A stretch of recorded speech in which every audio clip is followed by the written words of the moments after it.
Friends, आज की इस वीडियो में आपको बताने वाला हूँ यूनियन ऑफ सेट समुच्चों का सम्मिलन किसको कहेंगे।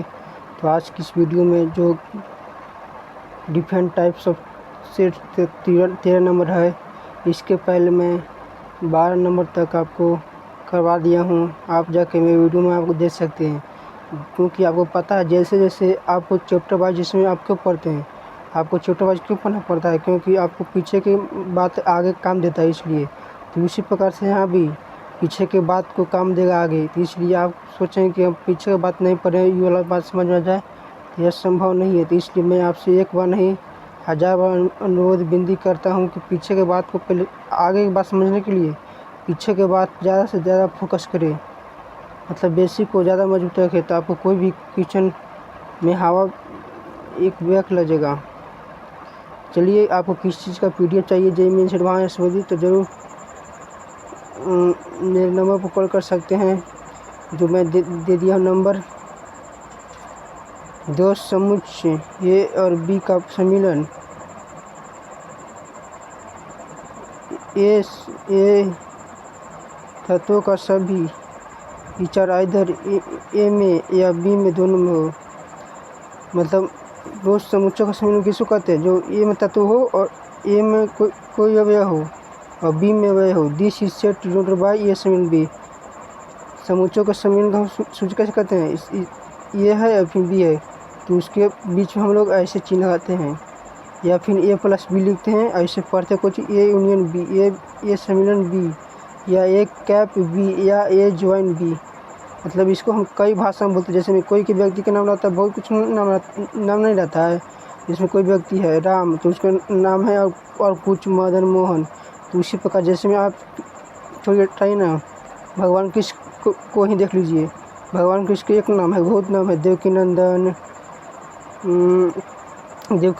कृष्ण, कन्हैया, मतलब बहुत नाम है। तो उसी प्रकार से यहाँ पर ए सम्मिलन बी का भी बहुत नाम है। ये कैप भी बोल सकते हैं, फिर या ए ज्वाइन भी। मतलब आपको सबको मतलब रटना होगा, न कि समझने वाला नहीं है, कॉन्सेप्ट नहीं है कि आप समझ लेंगे। ये सब आपको क्या करना होगा, रटना होगा।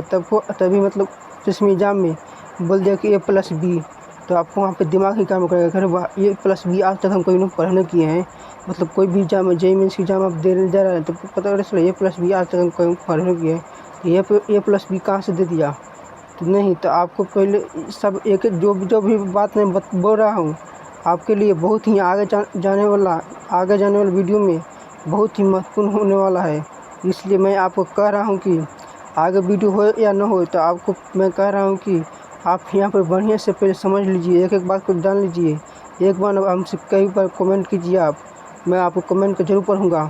तो ए सम्मिलन बी, ए प्लस बी, या फिर एक बी, या फिर एक कैप बी, या फिर एग्जाम पूछ जाए कि एक कैप बी, ए ज्वाइन बी। तो आपको सबका पता होना ज़रूरी है दम, ये ना कि इसका मतलब पता नहीं होना चाहिए। तो इसको हम 3-4 नंबर से पुकारते हैं, सिंबॉलिक संकेतिक रूप। इसको हम संकेत कैसे करते हैं? तो ए सम्मिलन B curly bracket x colon x belong A या एक्स बिलोंग बी। मतलब एक्स में ए उपस्थित बी या एक्स में बी उपस्थित है। ए सम्मिलन बी और एक्स बिलोंग ए ऐसे, फिर इसको हम ऐसे भी सूचित करते हैं। या देखिए, और पहला बात आप ध्यान देगा, सम्मिलन का आता है यहाँ पर या का प्रयोग करेंगे। यदि वही इंटरसेक्शन का आता है तो यहाँ पर हम लोग यहाँ पर एंड का प्रयोग करते हैं, और चिन्ह ऐसे देंगे ऊपर कैप ऐसे, ठीक। एक्स बिलोंग ए सम्मिलन बी, यदि और केवल यदि। आपको यह पता है कि यह सूचित किसे करता है? यदि और केवल यदि को EIFF, क्योंकि पहले ही की वीडियो में आपको बता दिया हूँ। तो आपको अभी से भी चेत जाना चाहिए कि हम जो कर रहे हैं आपके लिए ही कर रहे हैं, न कि हम अपने लिए कर रहे हैं। एक्स बिलोंग एक्स बी, मतलब आपको समझ में आ गया।